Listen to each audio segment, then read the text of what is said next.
salida. Millones en juego y un país devastado. Congresistas estadounidenses exigen respuestas sobre los recursos petroleros para la recuperación de Venezuela.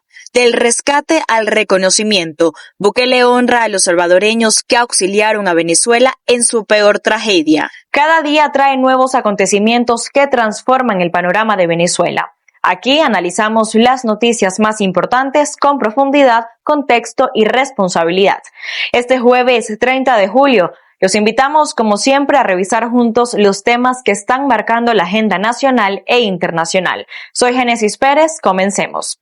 Cuando hay actores enfrentados y las instituciones ya no son capaces de resolver un conflicto por sí solas, surgen las mesas de negociación. En la democracia venezolana, antes de 1999, las diferencias políticas se resolvían mediante las instituciones y las elecciones. En los últimos 27 años, el país ha recurrido al menos a 17 procesos de diálogo sin lograr una solución definitiva. ¿Qué llevó a Venezuela a depender de la negociación política? ¿Y por qué esta vez podría ser diferente? Juliana Palmar nos informa. No todas las crisis políticas terminan en una mesa de negociación. En democracias, donde las instituciones funcionan, los conflictos se resuelven mediante elecciones, tribunales y la alternancia de poder. Sin embargo, cuando ninguno de los actores puede imponerse completamente y el costo de prolongar el conflicto se vuelve demasiado alto, la negociación se convierte en el único camino. Así ocurrió en procesos históricos como la transición en Chile o el fin del apartheid en Sudáfrica. Cuando los actores políticos consideran que las instituciones no actúan como árbitros imparciales, dejan de verlas como mecanismos legítimos para resolver disputas. A ello también se sumó la grave crisis económica y humanitaria, ¿no? Caracterizada por hiperinflación, caída de la producción petrolera, sanciones internacionales, migración masiva y deterioro de los servicios públicos. También la intervención de actores internacionales añadió complejidad al conflicto. Mientras algunos países reconocieron al gobierno de Nicolás Maduro, otros respaldaron a la oposición, convirtiendo la crisis venezolana en un asunto de competencia geopolítica regional y global, lo que dificultó una solución exclusiva y a nivel interno, ¿no? En Venezuela, la historia ha sido distinta. Durante la Cuarta República, pese a episodios de alta conflictividad política y económica, nunca fue necesario abrir mesas de diálogos para definir quién gobernaba. Desde la llegada del chavismo al poder, el país ha vivido al menos 17 procesos de diálogos en 25 años. La mayoría fracasó porque el oficialismo tenía más incentivos para mantener el control que para cumplir los acuerdos, mientras la oposición negociaba desde una posición de debilidad institucional. Pues es bastante complejo, porque si un nuevo intento de negociación fracasa y los acuerdos no llegan a implantarse, Venezuela enfrentaría varios riesgos de gran magnitud. Yo lo resumo en un primer riesgo, que sería un mayor deterioro de la confianza ciudadana en las instituciones y en los mecanismos de diálogo político. En segundo lugar, aumentaría la polarización política, que ya es bien grande, dificultando aún más la cooperación entre gobierno y oposición y elevando la probabilidad de nuevos episodios de conflicto social. Y también persistiría la incertidumbre económica, ¿no? Afectando la inversión, la recuperación productiva, las condiciones de vida de la población, y otro riesgo fundamental es la continuidad de la migración venezolana. El escenario actual, sin embargo, presenta elementos inéditos. La captura de Nicolás Maduro, el nuevo gobierno encabezado por Delcy Rodríguez, la influencia de Estados Unidos sobre los ingresos petroleros y la necesidad de financiamiento para la reconstrucción del país tras los terremotos han modificado los incentivos de ambas partes.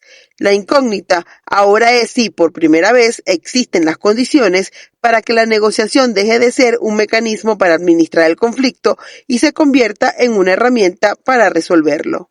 Para Impacto Venezuela, Juliana Palmar. Es momento de conocer la opinión de nuestra audiencia. Como cada día, abrimos este espacio para leer sus comentarios y escuchar sus respuestas a la pregunta del día. Otra vez Venezuela va a diálogo, pero en un escenario distinto, tutelada por Estados Unidos. Los negociadores por el lado de la oposición aún no se sientan y ya enfrentan cuestionamientos. ¿Crees que habrá legitimidad en la mesa? Iniciamos con Neptalí Jaramillo, quien opina: el país decente no cree en estos diálogos por los antecedentes históricos. Siempre los sujetos del régimen patean la mesa. Es por ellos que el pueblo no cree en eso. Ángel Barceló piensa que no puede haber legitimidad en esa mesa de diálogo porque allí no se negocia para salvar el país, sino para salvarse políticamente ambos sectores para seguir existiendo. A Washington le interesa que quede para firmarle los convenios comerciales. Continuamos con Alejandro Rivera, quien sostiene que la legitimidad está en María Corina Machado. No hay otra persona más que ella y la apoyamos en toda forma. Y finalizamos con Alberto Antichán, quien piensa que sí habrá legitimidad en la mesa. Este diálogo va a estar a favor de Venezuela. Los Rodríguez no van a poder imponer esta vez debido. Gracias a todos por participar. Seguimos con más en nuestra emisión estelar.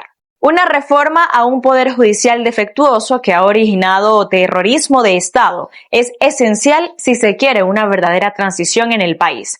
Esto es lo que un grupo de juristas llevará a las mesas de negociaciones. Su mensaje es muy claro. Agoniza la administración de justicia y sin cambios profundos e inmediatos no hay forma de que Venezuela se ponga de pie. Quique Frías nos amplía. Juristas y representantes gremiales presentaron una propuesta en la antesala de las negociaciones que inician el 1 de agosto y en ella una advertencia. Sin una reforma profunda del Poder Judicial no habrá transición real en Venezuela. Consideran urgente designar nuevos magistrados del TSJ mediante un proceso limpio, activar una comisión de reestructuración judicial y comenzar desde ya el desmontaje de un sistema construido para obedecer al poder. La designación de unos magistrados de la Suprema Justicia en un proceso que a la vista es irregular.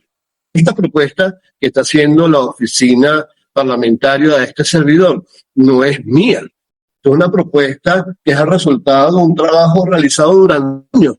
En el Foro Justicia en fase de transición, que tuvo como ponentes a los juristas Rafael Veloz, presidente de la Subcomisión de Justicia de la Comisión Permanente de Política Interior de la Asamblea Nacional electa en 2015, Clara Inés Valecillos, directiva del Colegio de Abogados de Venezuela, y Alfonso Pérez Cuellar, presidente de la Unión Iberoamericana de Colegios y Agrupaciones de Abogados, el diagnóstico fue tajante. El panorama judicial venezolano agoniza. Las transiciones se ganan o se pierden en el Poder Judicial. Exige una justicia en transición. Venezuela tiene una hoja de ruta electoral, pero necesita con la misma urgencia una hoja de ruta judicial. La independencia judicial no es un asunto doméstico sobre el cual valga invocar soberanía. La independencia judicial es una obligación internacional exigible. La propuesta no plantea paralizar la administración de justicia durante la transición porque el ciudadano sigue necesitando tribunales y procedimientos. Se exige es detener en seco el deterioro mientras avanza el proceso de reinstitucionalización y diálogos, comenzando con la evaluación de jueces actuales y futuros. Pero ¿qué hacemos entonces con la administración de justicia? La justicia tiene que seguir su rumbo para que el ciudadano tenga atención. Pero tenemos que aprovechar este tiempo, este lapso de tiempo, para realizar algunos remedios. Uno de los datos más graves expuestos es que 85% de los jueces en Venezuela se encuentra en calidad provisoria. Que el 85% de los jueces de nuestro país es provisorio. Eso significa que una llamada telefónica produce la destitución, que la justicia no sea tarifada. Lo que este grupo de juristas concluyó es que si la justicia sigue sometida a un poder de tipo político, la transición es solo un discurso, un espejismo. Venezuela necesita con urgencia un poder judicial acorde a lo que dicta la Constitución. A 6 meses de la intervención de Estados Unidos en Venezuela, congresistas demócratas exigen explicaciones ante la falta de respuestas claras en el manejo de los fondos petroleros, especialmente cuando el país continúa devastado por la crisis y los desastres naturales, y estos podrían ser decisivos para la recuperación. Juan Gutiérrez Gamba con los detalles. Los recursos provenientes de la renta petrolera venezolana vuelven a estar bajo la lupa. A 6 meses de la creación del fondo destinado a administrar parte de esos activos durante la transición, congresistas demócratas de Estados Unidos impulsan una investigación para determinar cómo se está manejando ese dinero y qué controles existen sobre su uso, el cual supera los $13 mil millones.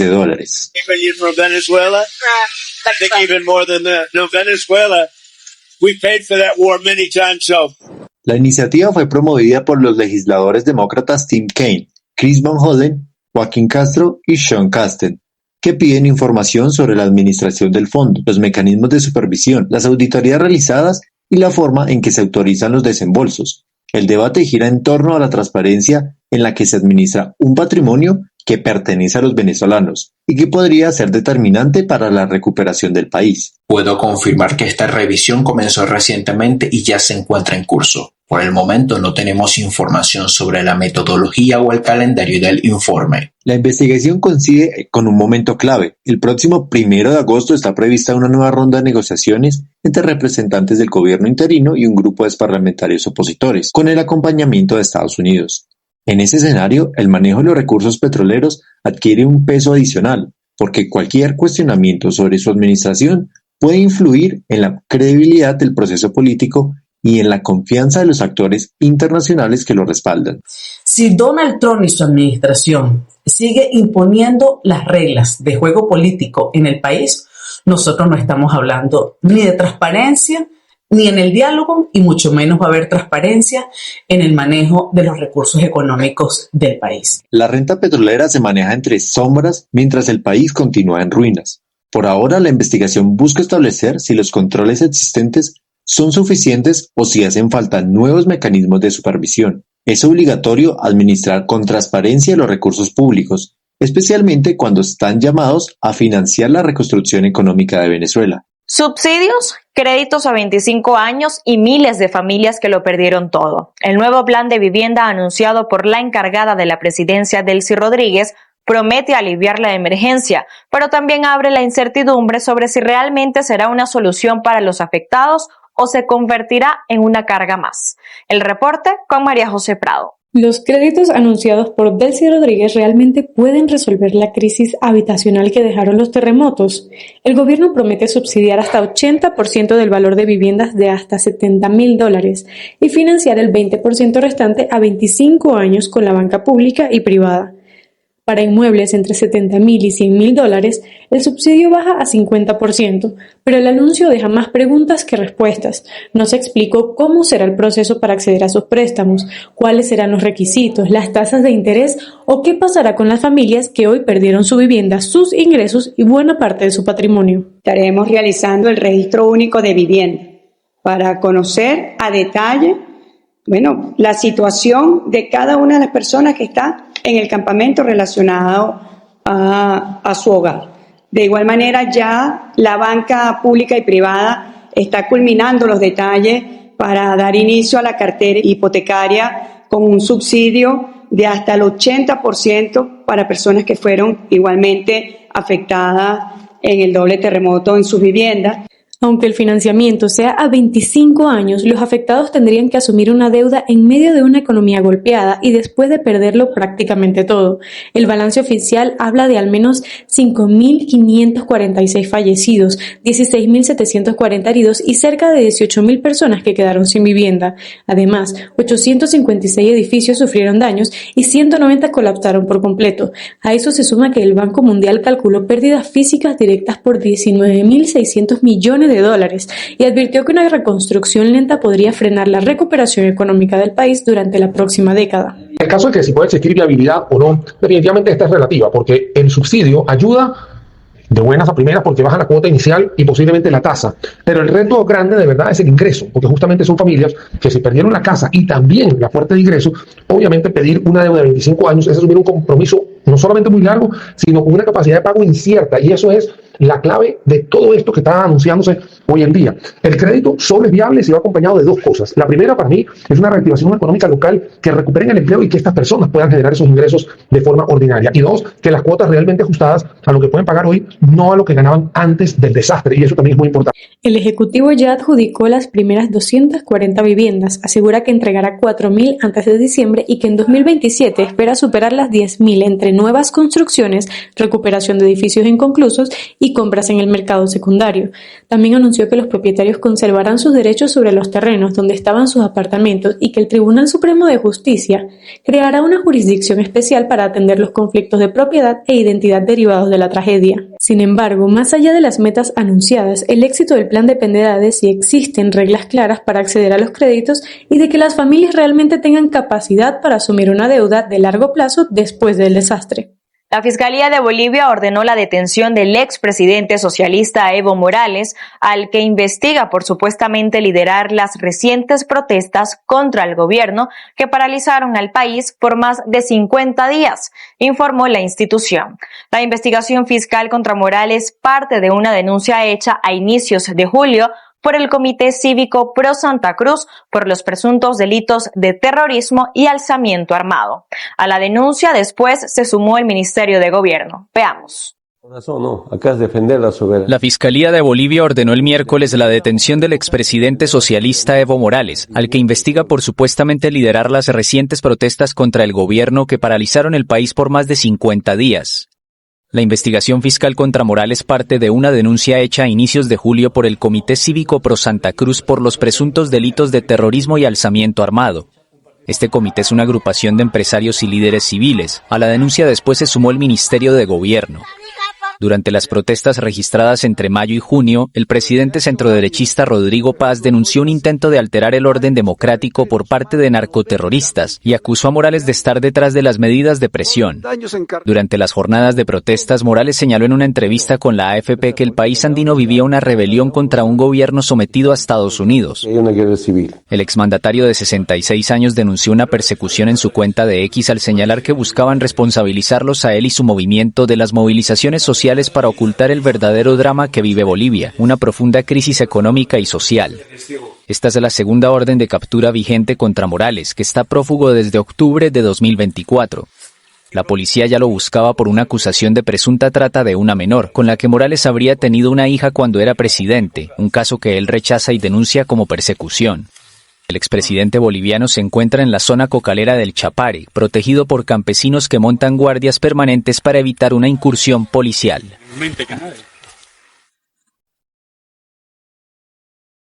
Lo que sucede fuera de nuestras fronteras también es importante conocerlo. Por eso analizamos las noticias internacionales que están marcando la pauta y que también repercuten en el día a día de nuestro país. Revisemos estos hechos claves, iniciando por nuestro portal de la casa Impacto Venezuela.